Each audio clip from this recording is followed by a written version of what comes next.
Hello traders, welcome back to the new video. पिछली videos में हमने एसएमसी के ब्रेकऑफ स्ट्रक्चर, ऑर्डर ब्लॉक और एफवीजे के बारे में बात की थी। अगर वो वीडियोस आपने नहीं देखी हो तो डिस्क्रिप्शन में लिंक है, जरूर जाके चेकआउट कर। इस वीडियो में हम बात करेंगे चेंज ऑफ कैरेक्टर के बारे में। तो बिना टाइम वेस्ट किए वीडियो को शुरू करते। मान लो प्राइस अप ट्रेंड में हायर राइज और हायर लोस क्रिएट करते हुए जा रही है, और जब प्राइस एक स्ट्रॉन्ग सप्लाई एरिया पर आती है, उस पॉइंट पर जब प्राइस वहां से रिजेक्ट करके नीचे आने लगती है, तब हम उस एरिया पर एक चेंज ऑफ कैरेक्टर एक्सपेक्ट कर सकते हैं। चेंज ऑफ कैरेक्टर तभी होगा जब प्राइस प्रीवियस हायर लो को ब्रेक करके उसके प्राइस की क्लोजिंग उस लेवल से नीचे करे, तभी ये एक वैलिड चेंज ऑफ कैरेक्टर होगा।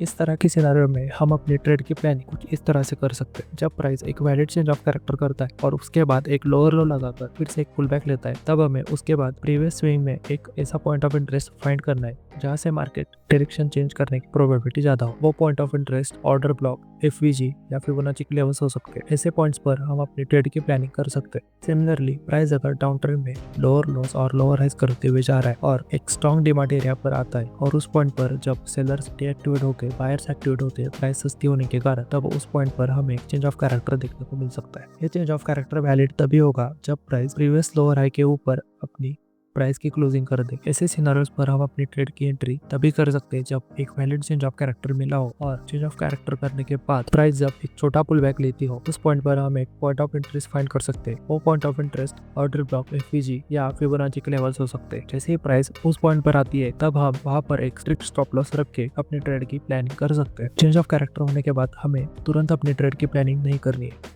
क्योंकि ऐसे पॉइंट्स पर मार्केट रिवर्स आने की प्रोबेबिलिटी होती है। ये करेक्शन इसलिए आता है क्योंकि इंस्टीट्यूशंस वीकेंड्स को निकालकर उनकी पोजीशन लिक्विडेट करते हैं अपनी पोजीशंस फिल अप करने के लिए। तो जब भी मार्केट चेंज ऑफ कैरेक्टर करके थोड़ा रिट्रेसमेंट लेता है और किसी एक पॉइंट ऑफ इंटरेस्ट पर आता है, तभी हमें ट्रेड की प्लानिंग करनी चाहिए। चेंज ऑफ कैरेक्टर तभी इनवैलिड होगा जब प्राइस उस लोअर हाई के नीचे क्लोज करने की बजाय उसके ऊपर क्लोजिंग देती है, तभी एक इनवैलिड चेंज ऑफ कैरेक्टर माना जाएगा। सिमिलरली डाउन ट्रेंड में अगर प्राइस एक स्ट्रॉन्ग डिमांड एरिया पर आकर उसके ऊपर क्लोजिंग देने की बजाय उस लोअर हाई के नीचे अपनी बॉडी की क्लोजिंग देती है, तब ये एक इनवैलिड चेंज ऑफ कैरेक्टर माना जाएगा। दूसरे सिनेरियो में अगर बॉडी उस लोअर हाई के नीचे क्लोजिंग देती है और फिर भी उसके बाद एक इन्वेस्टमेंट लेके ब्रेकआउट स्ट्रक्चर ना करने की बजाय कंटिन्यूसली ऊपर जाती है, उस सिनेरियो में भी ये एक इनवैलिड चेंज ऑफ कैरेक्टर होगा, क्योंकि कैंडल ने तो प्रॉपर क्लोजिंग कर दी है, क्योंकि प्राइस इंड्यूस करके ब्रेकआउट स्ट्रक्चर करने की बजाय यहाँ से कंटिन्यूसली ऊपर गई है, तो ये एक इनवैलिड चेंज ऑफ कैरेक्टर हो। सिमिलरली यहाँ पर भी हम वैसा ही देख सकते हैं। प्राइस ने अगर एक प्रॉपर चेंज ऑफ कैरेक्टर किया हो बट प्राइस उसके बाद ब्रेकआउट स्ट्रक्चर करने की बजाय कंटिन्यूसली नीचे गई हो, तब इस सिनेरियो में भी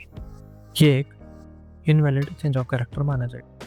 अब चार्ट पे कुछ एग्जांपल्स लिखते हैं। ये गोल्ड का चार्ट है और यहाँ पे हम देख सकते हैं 15 मिनट का एक फेयर वैल्यू गैप क्रिएट हुआ है, और इसी फेयर वैल्यू गैप को मार्केट टेस्ट करके एक चेंज ऑफ कैरेक्टर देता है, और इंड्यूसमेंट के बाद यहाँ पर जो इंड्यूसमेंट हुई, इंड्यूसमेंट के बाद जब प्राइस इस फेयर वैल्यू गैप को टेस्ट करता है, तब मैंने यहाँ पर एक ट्रेड प्लान किया था। यहाँ पर भी हम देख सकते हैं प्राइस ने जब एक स्ट्रॉन्ग सप्लाई एरिया पर आके रिजेक्शन लेना शुरू कर दिया, तब प्राइस ने चेंज ऑफ कैरेक्टर किया है। जैसे ही प्राइस ब्रेकआउट स्ट्रक्चर करके नीचे आती है और कोई पॉइंट ऑफ इंटरेस्ट क्रिएट करती है, और उस पॉइंट ऑफ इंटरेस्ट पर मार्केट जब फिर से रिबाउंड होकर आता है, जैसा कि मैंने कहा, उस एरिया पर अपने ट्रेड प्लान कर सकते हो। वो पॉइंट ऑफ इंटरेस्ट कोई भी हो सकता है, जैसे fair value gap, order block या फिबोनाची लेवल्स। यहाँ पर मैंने फिबोनाची लेवल्स यूज किए हैं। आप देख सकते होंगे यहाँ पर इंड्यूसमेंट लिखा है। इसके बारे में हम अगली वीडियो में बात करेंगे। अगर ये वीडियो आपको पसंद आई हो और इन्फॉर्मेटिव लगी हो तो जरूर लाइक करना और सब्सक्राइब करना।